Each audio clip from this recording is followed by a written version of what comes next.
بیا دی راولاړ شوله دغه خپله لور او خپله خور یې په هغه کمره کې واچول، کومه کمره چې دی د برسیسا د عبادت خانې څنګ ته جوړه کړې وه. بیا یې برسیسا ته وویل چې ته زموږ پر دغه لور باندې دم کوه، دعا ورته کوه، دا موږ تا ته امانت تر کړی دی.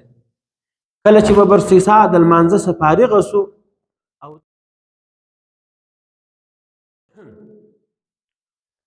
الحمد لله رب العالمين والصلاة والسلام على أشرف الأنبياء والمرسلين أما بعد.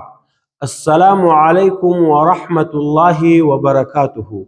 قدرمنو لیدونکو او اوریدونکو موږ نن د شیطان او انسان قصه کوو چې څنګه شیطان یو انسان ته د کفر وویل. کله چې هغه کفر وکړي شیطان ورته وویل چې ای انسانه زه ستا څخه بیزاره یم، زه د رب العالمین څخه بیریږم.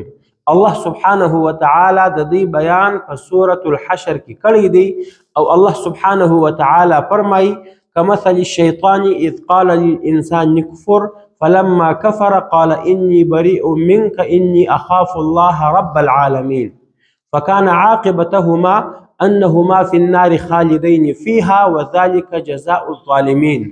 الله سبحانه وتعالى فرمایي وی مثال د شیطان کله چې د یو انسان ته وویل چې ای انسانه ته د الله سبحانه وتعالی څه منکره څه او ته کفر وکړه. کله چې انسان کفر وکړي شیطان ورته وویل چې ای انسانه انی بریء منک، بلا شکه زه ستا څخه بیزاره یم، انی اخاف الله، زه د الله سبحانه وتعالی څخه بیریږم، رب العالمین چې هغه د ټولو عالمونو پروردګار دی. الله سبحانه وتعالی فرمایي فکان عاقبتهما انهما فی النار خالدین فیها. د شیطان او انسان د دواړو انجام دغه سو چې دوی د همیشه لپاره و جهنم او اور ته ورولوېدل، وذلک جزاء الظالمین، او بې له شکه دغه د ظالمانو جزا ده. عبدالله ابن عباس رضی الله عنه فرمایي چې رسول الله صلی الله علیه وسلم وفرمایل د فترت په زمانه کې یو راهب و، د هغه نوم برصیصا و. فترت هغه زمانې ته وایي په کومه زمانه کې چې الله سبحانه وتعالی نبی او پیغمبر دنیا ته نه و راستولی. په دغه زمانه کې یو راهب و، رسول الله صلی الله علیه وسلم فرمایي د ده نوم برصیصا و. د الله سبحانه وتعالی اویا کاله مسلسل عبادت وکړي او په دې اویا کاله کې د سترګو د رب په اندازه باندې هم د الله سبحانه وتعالی نافرمانی نه وکړه. د ده به مسلسل روژه وه، 10 ورځې به یې مسلسل روژه نیولې وه، 10 ورځې به مسلسل دی پر عبادت ولاړ و. بیا به یې 10مه ورځ بعد روژه مات وکړي، د عبادت څخه به یې ځان فارغه کړي. کله کله به داسې وخت هم رالی چې 20 ورځې به یې مسلسل روژه وه. کله چې شیطان د ده څه ستړی سو او شیطان ونه کړی سوای چې دی دوکه کړي او پر ده باندې خپل ځان کامیابه کړي، نو بیا ابلیس شیطان خپل سرکشه ملګري او شیطانان راوغوښتل، د هغو سره یې مشوره وکړه چې زما سره به څوک کومک وکړي چې دغه برصیصا راهب زه دوکه کم او دی د الله سبحانه وتعالی نافرمانه جوړ کم. په دغه سرکش شیطانانو کې یو شیطان ابیض نومیده، دا هغه شیطان و چې انبیای کرام علیهم الصلاة والسلام ته به ورتلی، او دا هغه شیطان و چې پیغمبر علیه الصلاة والسلام ته د جبرائیل امین په شکل کې رالی او اراده یې وه چې رسول الله صلی الله علیه وسلم ته د وحی په شکل وسوسه ورواچي. الله سبحانه وتعالی جبرائیل امین ملائکه راواستول، هغه ملائکې دا شیطان د هندوستان و هغه آخري علاقې ته وغورځوي. دغه ابیض شیطان و ابلیس لعین ته وویل چې دغه برصیصا ته زه دوکه ورکولی سم، بس دا ته ماته راپرېږده. وی بیا دغه ابیض شیطان د یو راهب په شکل باندې د یو راهب جامه یې واغوستل، د یو عیسائی عالم جامه یې واغوستل، خپل د سر چې کوم مابین زو هغه یې وخروی، د یو راهب په شکل باندې د برصیصا عبادت خانې ته رالی. برصیصا په خپل عبادت خانه کې پر عبادت ولاړو. کله چې دی د هغه عبادت خانې ته ورلی، د هغه دروازه یې وروټکول، هغه جواب نه کوي ور.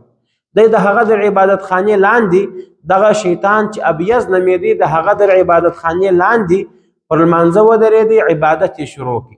کله چې څه وخت چې برصیصا سلام وګرځوي او دغه راهب حقیقت کې یو شیطان و، دا یې پر لمانځه ولیدی چې د یو انسان په شکل باندې یو انسان ولاړ دی، د یو راهب جامه یې اغوستې ده، پر لمانځه ولاړ دی، ډېر ښایسته لمونځ کوي، ډېر په خشوع او خضوع باندې پر لمانځه ولاړ دی. نو دې برسیسا په خپله زړه کې پښیماني وکړه چې ما ولې دې سړي ته دروازه نه کړه ورخلاصه او ما د ده څه پوښتنه نه وکړه.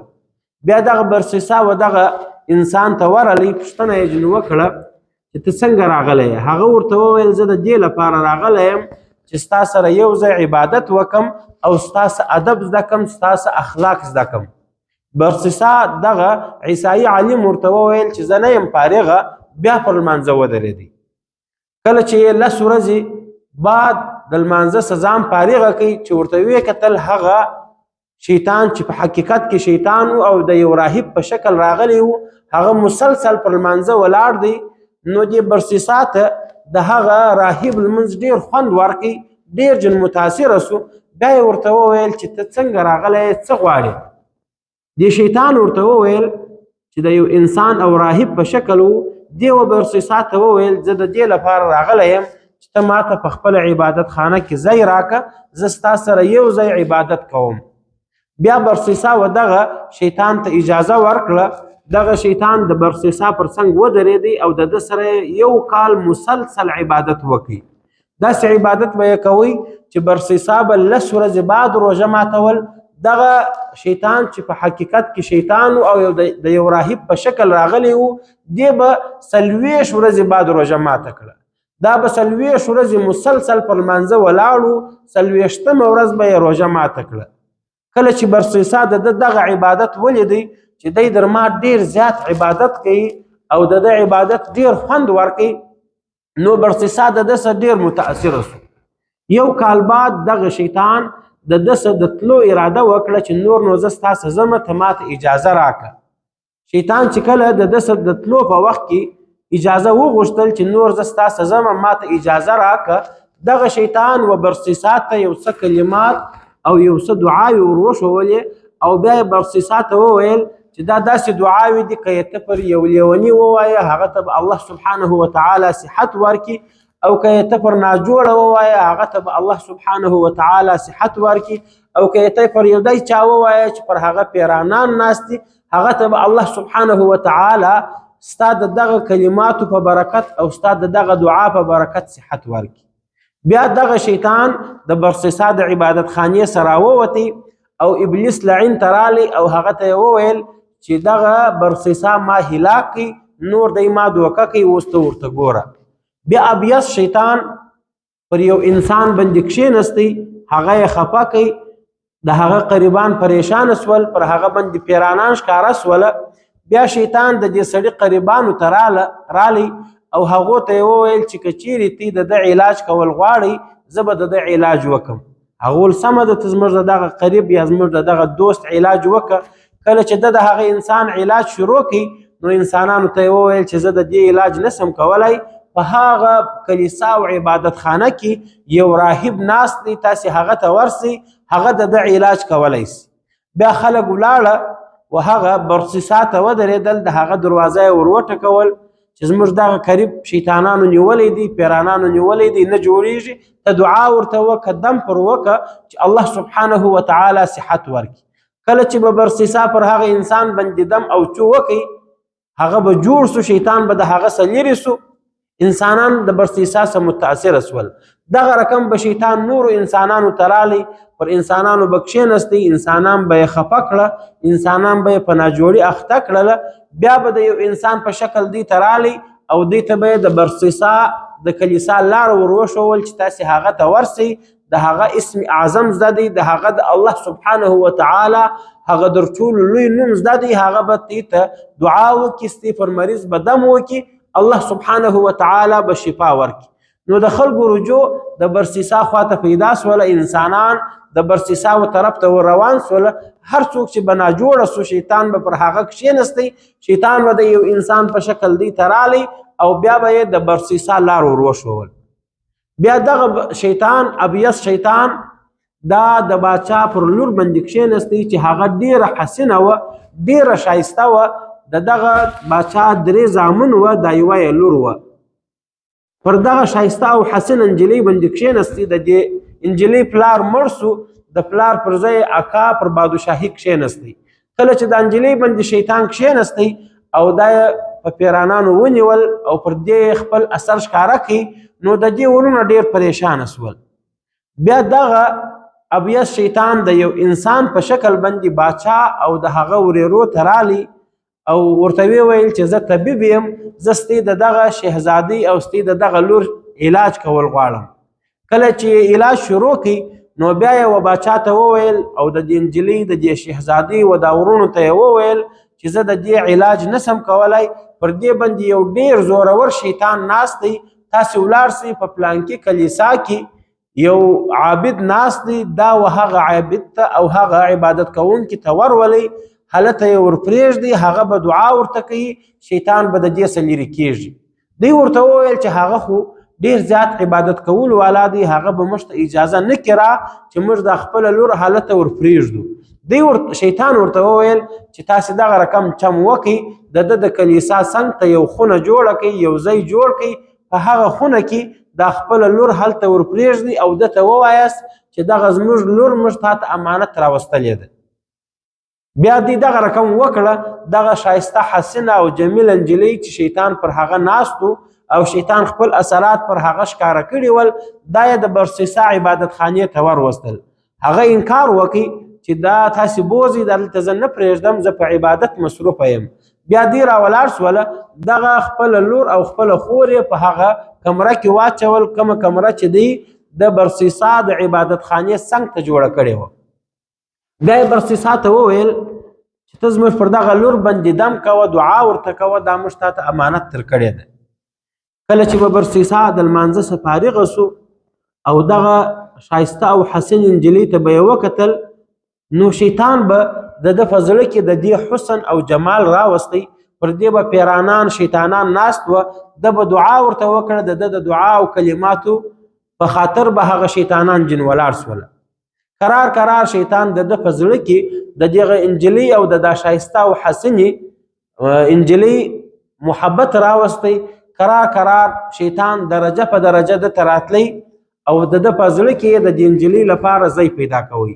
بیا برسیسا به دې ته رالی، د دې سره به یې خبرې شروع کړلې، د دې سره به یې مجلس کوي. اخر شیطان برسیسا ته وویل چې ای برسیسا، دا خو ډېره حسنه او ښایسته نجلۍ ده، ته د دې سره بدفعلي وکړه، ته د دې سره زنا وکړه، څه خبره ده، توبه به وکاږې. داسې ښایسته او حسنه نجلۍ خو ته بل ځای نسې پیدا کولی. دغه وسوسه یې د برسیسا راهب په زړه کې ور واچول، هغه د دې سره د زنا اراده وکړه. کله چې یې د دغه نجلۍ سره زنا وکړه، څه زمانه بعد د هغې په نس بچی سو، حامله سوله. برسیسا ډېر پریشانه سو. بیا شیطان ورته رالی چې ای برسیسا، د ده په زړه کې یې وسوسه ور واچول چې ای برسیسا، اوس خو څه زمانه بعد که د دغه نجلۍ اولاد پیدا سو، نو ته رسوا کېږې، د خلکو مخ ته به ته رسوا سي او خلک به تا مړ کړي. ته دا رقم وکړه، د شپې د نجلۍ مړه کړه او بیا یې یو ځای په خاورو کې ښخه کړه. د دې قریبانو ته به ته ووایې چې دا هغه شیطانانو یوړه، کوم شیطانان چې پر دې ناست وله. بیا برسیسا راولاړ سو، د شیطان په امر یې هغه نجلۍ مړه کړله او په شپه کې هغه یو ځای په خاورو کې د غره په لمن کې پټه کړه. کله چې ده پټول، شیطان د هغې یو پړونی د پړوني یو حصه د باندې پرېښول، نور یې دا په خاورو کې پټه کړه، صرف یو پړونی د یو پړوني یو ټوکره یې د باندې پاته سول. بیا شیطان برسیسا عبادت خانې ته رالی، پر خپل مانځه ودرېدی. شیطان ولاړی، په خوب کې د هغه نجلۍ د هغه باچا د لور و ورونو ته ورغلی. په خوب کې هغو ته وویل چې ستاسې خور برسیسا زنا ورسره وکړه او بیا یې مړه کړه او په پلانکي غره کې یې پټه کړې ده. کله چې هغه راکښېنستل او برسیسا ته راله، د برسیسا څخه یې پوښتنه وکړه. برسیسا ورته وویل چې ستاسې خور هغه شیطانانو بوتله، کم شیطانان چې پر دې ناست وه. دوی دا خبره ورسره ومنل. بیا کور ته راله، دوهمه شپه بیا شیطان دوی ته په خوب کې رالی چې ستاسې خور شیطانانو نه ده بیولې، بلکې برسیسا راهب چې په دا عبادت خانه کې ولاړ دی، دې قتل کړه او د پلانکي غره په لمن کې په خاورو کې پټه کړې ده او علامه یې دا ده داسې د خور پړونی د دې د قبر څخه د باندې راوتلی دی. کله چې دوی سهار راکښېنستل چې ورله د هغه غره لمن ته د دوی خور مړه پرته ده، په هغه غار کې په هغه غره کې یې پټه کړې ده، د هغې سر پړونه یې ښکاره دي. نو بیا دوی برسیسا ته راله، هغه عبادت خانه یې پر ونړول، دی یې د باندې راویستی، د باچا او د وخت چې کوم ملک و باچا و هغه ته یې راوستی چې د دوی اکا و. هغه د ده د پانسۍ اعلان وکړي چې تاسې برسیسا اعدام کړئ، پانسۍ یې کړئ. کله چې دی اعدام ته وخېژوئ، پانسۍ ته یې وخېژوئ، ابیض شیطان د یو انسان په شکل رالی او ده ته یې وویل دی د پانسۍ پر دار باندې زړېږي، اوس یې پانسۍ کوي. شیطان ورته وویل دی ولاړ دی د پانسۍ په انتظار کې دی، ګانټه و دوې و درې بعد به خلک دی د پانسۍ او د اعدام لرګي ته خېژوي. شیطان د یو انسان په شکل ورته رالی او بیا یې دغه برسیسا ته وویل چې ای برسیسا ته ما پیژنې؟ هغه ولیا ول زه هغه سړی یم، هغه راهب یم چې په هغه عبادت خانه کې مې تا ته هغه کلمات او دعاوې در وښولې. تا دې الله رسوا کړي، ته نه شرمېدلې چې تا دغه نجلۍ سره زنا وکړه؟ ته نه شرمېدلې چې تا دغه نجلۍ قتله کړه؟ او ستا په خاطر به ټول راهبان او ټول عیسایي پادریان بدنامه سي. دغه برسیسا ورته وویل چې اوس زما دپاره څه کول پکار دي، اوس زه څه وکړم؟ دغه ابیض شیطان چې د یو انسان په شکل راغلی و، دی ورته وویل چې زه تا ته یو طریقه در ښیم، ته هغه کار وکړه، تا به زه د دغه خلکو څخه خلاص کړم، د دې سترګې به پر تا ړندې کړمه، ته هغه کار وکړه، زه به د دې ځایه تا بوځم. برسیسا ورته ویل څه وکړم؟ ابیض شیطان ورته وویل ما ته سجده وکړه. کله چې برسیسا ده ته سجده وکړله، ابیض شیطان ورته وویل ما ستا څخه دغه غوښتل، ای انسانه انی بریء منک، زه ستا څخه بیزاره یم، انی اخاف الله رب العالمین، زه د الله سبحانه وتعالی څخه بیریږم چې هغه د ټولو عالمونو پروردګار دی. الله سبحانه وتعالی فرمایي فکان عاقبتهما، د دې دواړو انجام د شیطان او د دغه برسیسا راهب د دواړو انجام دغه سو انهما فی النار خالدین فیها، چې دې دواړه به د همیشه لپاره د جهنم په اور کې، وذلک جزاء الظالمین، او دغه د ظالمانو جزا ده. دا و د شیطان او یو انسان کیسه چې شیطان هغه ته دوکه ورکړه او په هغه یې کفر وکړي او بیا شیطان د هغه څخه خپله بیزاري اعلان کړه. شیطان همیشه انسانانو ته دغه رقم دوکې ورکوي، انسانانو ته دغه رقم په ښایسته شکل راځي، په ښایستو الفاظو په ښایستو رنګو باندې شیطان موږ ته دوکه راکوي. نو موږ ته پکار ده چې په دغه ښایستو رنګو په دې ښایستو خبرو خطا نه وځو او الله سبحانه وتعالی څخه پناه وغواړو چې ای پروردګاره موږ ستا څخه پناه غواړو، ته موږ د شیطان د مکرو څخه، د هغه د چمو څخه، د هغه د منصوبو څخه وساته. واخر دعوانا ان الحمد لله رب العالمین.